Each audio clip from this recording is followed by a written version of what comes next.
Hey, I'm Florence. I'm 24, slinging coffee by day and chasing my writing dreams by night. Not exactly where I thought I'd be at this point, but hey, a girl's got to eat, right? Florence, table 3 needs a refill. My manager calls out. I nod, grabbing the pot. Just another day in paradise. As I top off mugs, my phone buzzes. Mom, probably calling about Brittany's engagement party. I brace myself and answer on my break. Florence, honey, have you picked up your dress for the party yet? She asks. I sigh, not yet, Mom. I've been busy with work and, well, made sure it's not too flashy. We don't want to outshine Brittany on her big day, right? Heaven forbid anyone steal the spotlight from golden child Brittany. After my shift, I meet up with my best friend, Alex, at our favorite diner. So how's the great American novel coming along? He asks, sliding into the booth. I groan, burying my face in my hands. It's not. I can't focus with all this party drama. Alex rolls his eyes.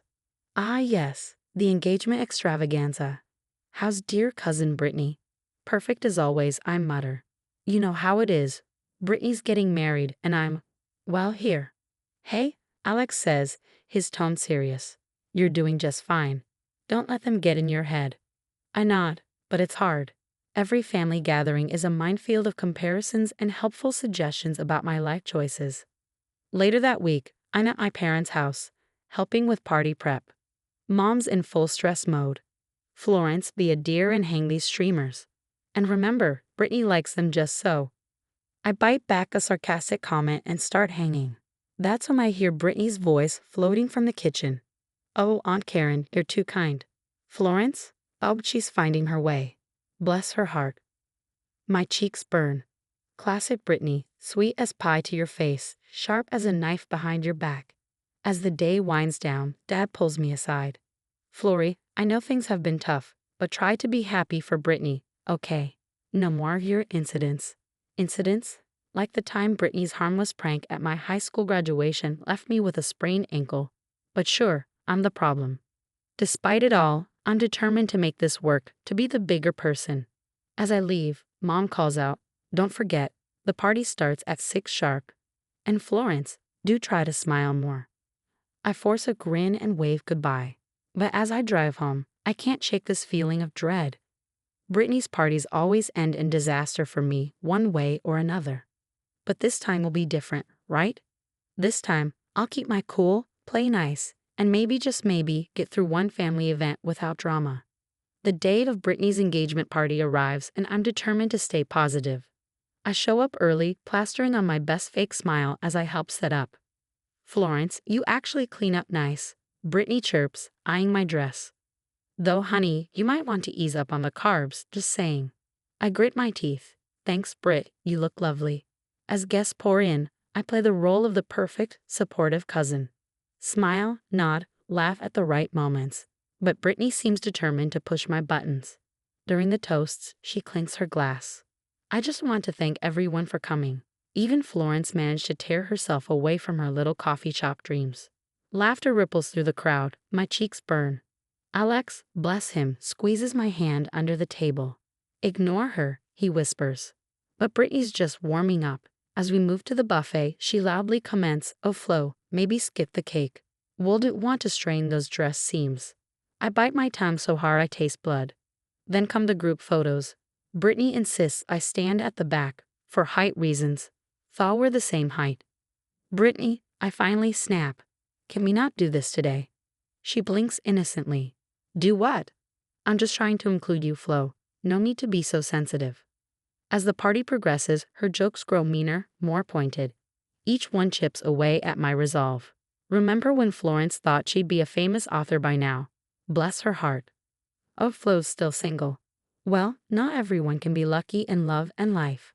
I'm at my breaking point when Brittany announces a special surprise. Florence, be a dear and help me in the kitchen, she calls sweetly. Against my better judgment, I follow her. In the kitchen, a large pot sits on the stove. I thought we'd do a little tea ceremony, Brittany explains. You know, for cultured people. As she lifts the pot, I see a glint in her eye that makes my blood run cold. Before I can react, she stumbles. Searing pain explodes across my chest and arms as boiling water cascades over me. I scream, my vision blurring. Oh my God. Brittany shrieks. It was an accident. Florence, why did you get in the way? Through the haze of pain, I see her smirk. This was no accident. Chaos erupts. People rush in, voices overlapping. Call an ambulance. Brittany, are you okay? Alex pushes through the crowd, his face pale. Florence, we need to get her to the hospital now. But Mom steps in, her voice tight. Now, let's not overreact. I'm sure it's not that bad. Florence, stop making such a fuss. You're ruining Brittany's party. I can't believe what I'm hearing. My skin feels like it's on fire. And they're worried about the party. Are you kidding me? Alex explodes. She needs medical attention. Brittany sniffles dramatically. I feel terrible. Florence, can't you just put some ice on it? That's when I snap. Through gritted teeth, I manage to say, Alex, get me out of here. As Alex leads me out, ignoring my family's protests, my phone starts pinging like crazy. Later, I'll see a barrage of angry messages. How could you make such a scene? You always have to make everything about you. Brittany is devastated. I hope you're happy. In the car, racing toward the hospital, the pain is overwhelming. But something else cuts deeper, the realization that my family cares more about a party than my well-being. You're going to be okay, Alex keeps saying, his knuckles white on the steering wheel. I nod, fighting back tears. But as the adrenaline fades and the true horror of what just happened sinks in, I can't help but wonder, will anything ever be okay again? The hospital room is quiet except for the steady beep of machines. I stare at my bandaged arms, still processing the events of the past few days. Alex walks in, his face a mix of concern and anger. How you holding up, Flo? Like I've been boiled alive, I mutter. Any word from the family? He hesitates. Your parents called. They want you to consider not pressing charges, for the sake of family unity. I laugh bitterly, wincing at the pain it causes. Family unity, right. Just then, we heard voices outside my hospital room. It was my aunt and uncle, Brittany's parents. I don't know why Florence is making such a big deal out of this, my aunt hissed. Brittany's always been a bit competitive with her, but she'd never do something like this on purpose. My uncle sighed. Remember the science fair incident, or Florence's college acceptance party? There was a pause. Those were different, my aunt insisted. Brittany was just a kid then. As their voices faded, Alex and I exchanged shocked looks. Science fair incident, he asked. Memories flooded back. The night before judging, my project mysteriously ruined and Brittany winning first place. I always assumed it was an accident, but now... Alex, I said slowly, I think we need to do some digging. Over the next few days, as I recovered, Alex became a one-man investigation team. He talked to old classmates, dug up yearbooks, and even sweet-talked my grandmother into sharing some old family videos. What he uncovered made me sick. Flo, look at this, he said, showing me his phone. It was a series of texts from Brittany to her friend, dated the day before the engagement party. Can't wait to put little Miss Perfect in her place tomorrow. Got a special surprise planned. She planned it, I whispered, feeling numb. All of it. But the revelations didn't stop there. Alex had compiled a list, my ruined science fair project. Brittany had bragged to friends about sabotaging it. The accidental punch spill on my prom dress, premeditated. Even my recent breakup, Brittany had been feeding my ex lies about me for months.